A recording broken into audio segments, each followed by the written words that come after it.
तेरे वर्गा बेवकूफ इस जगह मिस मिलना मुश्किल है. നീ എന്ത് വേണേലും പറഞ്ഞു, പക്ഷെ പഞ്ചാബി മാത്രം പറയരുത്. കയ്യിലെ പണം കൊടുത്ത് മൊന്തോണ്ട് ഏറ് വാങ്ങുന്നയാള് ഈ ലോകത്ത് എന്റെ ഭർത്താവ് മാത്രമേ കാണൂന്നാ പറഞ്ഞത്. പഞ്ചാബി പറയാൻ പാടില്ലെന്ന്. എന്താ പറഞ്ഞാല്? ഈ നാട്ടിൽ താമസിക്കുമ്പോ വീട്ടിൽ പോലും നമ്മൾ ഇവിടുത്തെ ഭാഷയെ പറയാവൂ. അല്ലെങ്കിൽ മുറിമലയാളമായിട്ട് ചെല്ലുന്ന നമ്മളെ എല്ലാവരും കളിയാക്കും, ഒറ്റപ്പെടുത്തും എന്നല്ലേ സിക്കന്ദർ പറഞ്ഞിട്ടുള്ളത്?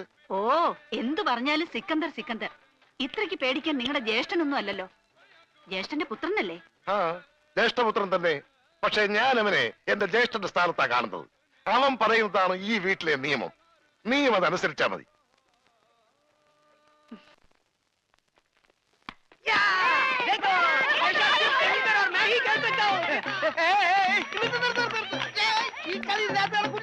കളിച്ചില്ലല്ലോ. ഈ പണ്ടാരം പിടിച്ച കളി ഇവിടെ നടക്കൂലെന്ന്. കാലൊടിഞ്ഞ പ്ലാസ്റ്റർ ഇടും. നിന്റെയൊക്കെ കാലൊടിഞ്ഞ പ്ലാസ്റ്ററാ. ഈ തൂണിന്റെ ഒക്കെ കാലൊടിഞ്ഞാൽ പ്ലാസ്റ്റർ ഇടാൻ പറ്റൂല. പ്ലാസ്റ്റിക്കാണ്. ഞാൻ പോണോന്നാ? നീ പോണോ? ഈ കാണുന്നതെല്ലാം എന്റെ. എനിക്ക് ഇഷ്ടമുള്ളപ്പോ ഞാനിവിടെ വരും.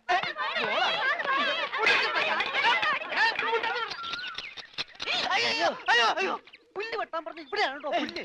പുല്ല് മാറി കട്ട് ചെയ്ത് പോകും. മാറ്റി വെട്ടണ. ഇന്നാണ് നിന്റെ ഒടുക്കത്തെ ബോള്. എന്താടോ? എന്താടോ എന്നോ? ഞാൻ അങ്ങോട്ട് ചോദിക്കുന്നു, എന്താണോ? തനിക്കിപ്പോ എന്താ വേണ്ടേ? കെട്ടിയവൻ ഞാനാണെങ്കിലേ കെട്ടിയുടെ മൂന്നാം പക്കം കൊണ്ടുപോയിട്ടുണ്ട്. ഇത് കെട്ടിയത് ഞാനാ. ഇതല്ലട ചല്ല ഞാൻ പറഞ്ഞത്.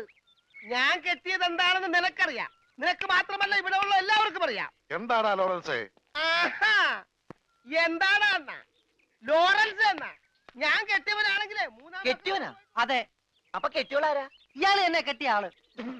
കെട്ടിയോനും കെട്ടിയോളും ഒരാളാ. ആ കെട്ടിയോളല്ല, ഈ പന്തല് കെട്ടിയ ആള്. പന്തലാ? എന്റെ അമ്മ, ഇത് പന്തലാ? അതെ, പൂജാബേട്ടിയുടെ കല്യാണത്തിനിട്ട പന്തല. എന്നിട്ട് എന്താ ഇത് വീട് പോലെ ഇരിക്കണത്? വീടല്ല, കൊട്ടാരം പോലെ ഇരിക്കണമെന്നാ ബഡാസാവ് പറഞ്ഞത്.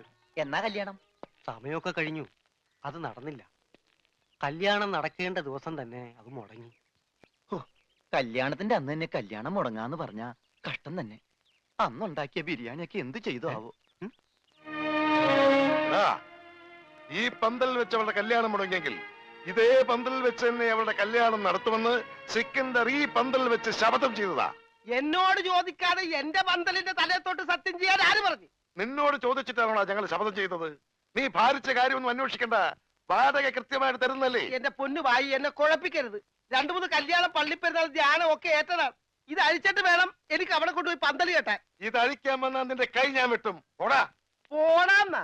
അതെ, പോടാന്ന്. ഇല്ലേ നിന്നെ തല്ലിയിറക്കും. കാര്യമായിട്ടാണോ പറഞ്ഞത്, തമാശക്കാണാ? കാര്യമായിട്ട് തന്നെയാ പറഞ്ഞത്. എന്നാ കൊള്ളാം. ഒരുപാട് തമാശ എനിക്ക് ഇഷ്ടമല്ലട്ടാ, പറഞ്ഞേക്കാം.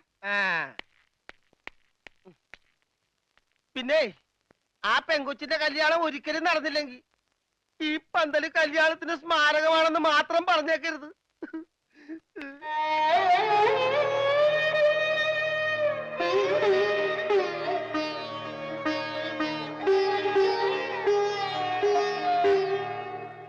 ആ പന്തലിൽ വെച്ച് തന്നെ പൂജാബേട്ടിയുടെ കല്യാണം നടത്തും എന്ന് സിക്കന്ദർ സാബ് ശപഥം ചെയ്തതോടെ ഈ വീട്ടിലുള്ള മറ്റുള്ളവർ മറ്റൊരു ശപഥം കൂടെ ചെയ്തു. ഇനി പൂജാബേട്ടിയുടെ കല്യാണം കഴിഞ്ഞിട്ടേ ഈ വീട്ടിലുള്ള മറ്റാരെങ്കിലും കല്യാണം കഴിക്കൂന്ന്. അത് നന്നായി. പെട്ടെന്നൊരു കല്യാണം വന്നാ തുണി അലക്കി അലക്കി അലക്കി എനിക്ക് കല്യാണം കഴിക്കാൻ പറ്റാത്ത അവസ്ഥയാവും.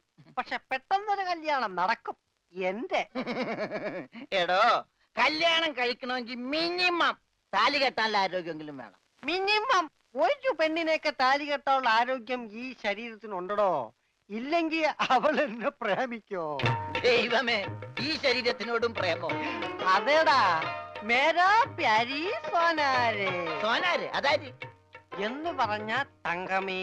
ഓ, അപ്പൊ തങ്കമ്മേതാ പെണ്ണിന്റെ പേര്? തങ്കമ്മ എന്നല്ലടാ പോത്തെ. തങ്കമേ സോനാരെ.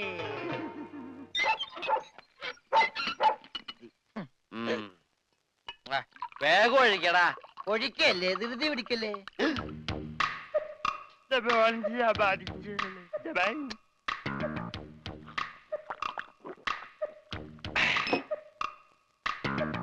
എവിടെയോ എന്തോ ഒരു തകരാറ് പോലെ. തോണ്ടി നാക്കിന്റെ മർമ്മത്ത് തേക്ക്. അയ്യ, എന്തു ചെയ്തത്? ഇത്തിരി സോഡ കൂടി. ഒഴി ഒഴി ഒഴി. നിന്റെ അച്ഛന്റെ അച്ചാറ്.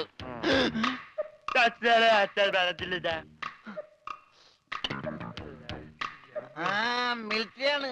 അപ്പൊ ഇല്ലാത്ത വെടിവെച്ചൊക്കെ കേൾക്കും.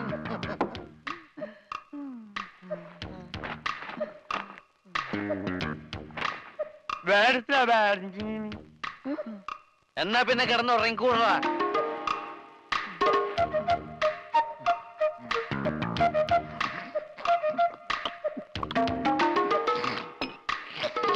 എന്ത് പറ്റി രമണ?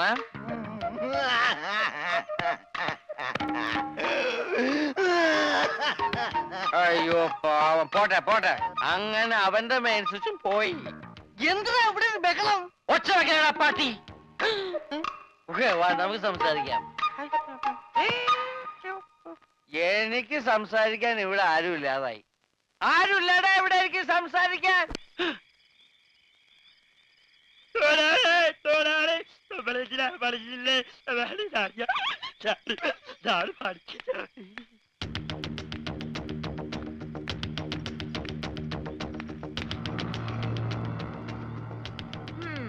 നീ സംസാരിക്കില്ല, പക്ഷെ പാട്ട് പാടും അല്ലടാ? മതി, സത്യം പറ, എന്തിനാ ഈ വേഷം കെട്ടൊക്കെ? ശരി, നിന്നെ കൊണ്ടത് പറയിക്കാൻ പറ്റുമെന്ന് ഞങ്ങളൊന്ന് നോക്കട്ടെ. വാ പൂജ. മാം സാബ്, എവിടെ പോയി? ഞാനിവിടെ ഉണ്ട്. എനിക്ക് ഇടയ്ക്കൊക്കെ ചെവി കേൾക്കാനും വല്ലപ്പോഴും സംസാരിക്കാനും പറ്റും. ഞാനൊരു പ്രത്യേകതര ഊമയാ. നിങ്ങൾക്കൊരു സത്യം അറിയോ? എനിക്കൊരു കിഡ്നി ഇല്ല. അതിനെന്തിനാണ് ഊമയായിട്ട് അഭിനയിക്കുന്നത്? നിനക്കെന്താ വായിലാ കിഡ്നി? അല്ല, ഭാരിച്ച പണിയെടുത്ത ഹാർട്ട് അറ്റാക്ക് ഉണ്ടാവുമെന്ന് ഡോക്ടറാ പറഞ്ഞത്. ഊമയായിട്ട് അഭിനയിച്ച സെന്റിമെന്റ്സ് കിട്ടുമെന്നും ഭാരിച്ച പണിയൊന്നും എടുക്കേണ്ടി വരില്ല എന്ന് അമ്മാവനും പറഞ്ഞു. അമ്മാവൻ കാശ് വിട്ട് പറഞ്ഞവരെ ഞാനിവിടെ എങ്ങനെയെങ്കിലും ഒന്ന് പിടിച്ചു നിന്നോട്ടെ. ഞാനൊരു പാവ. ഞാൻ ആർക്കും ഒരു ദ്രോഹം ചെയ്യുന്നില്ലല്ലോ. ഒരൊറ്റ കിഡ്നിക്കാരന്റെ വേദന നിങ്ങൾക്ക് മനസ്സിലാവില്ല. എന്നെ കൂടുതൽ കരയിപ്പിക്കരുത്. ഞാൻ സംസാരിക്കുന്നത് നിങ്ങൾ ആരോടെങ്കിലും പറഞ്ഞു കഴിഞ്ഞാൽ നിങ്ങൾ പഞ്ചാബികളുടെ മൊത്തം വെള്ളം കൂടി ഞാൻ മുട്ടിക്കും. ഞാൻ ഇവിടുത്തെ കിണറ്റി ചാടി ചാവും. എന്താ ഈ കുട്ടി കൈകൊണ്ട് പറയണേ? ശരി, ഞങ്ങള് കാരണം നീ കിണറ്റി ചാടണ്ട. പക്ഷെ ഈ വിവരം ഇവിടെ വേറെ ആരെങ്കിലും അറിഞ്ഞാലുണ്ടല്ലോ, പിന്നെ നിനക്ക് മറ്റേ കിഡ്നി ഉണ്ടാവില്ല. പൊയ്ക്കോ.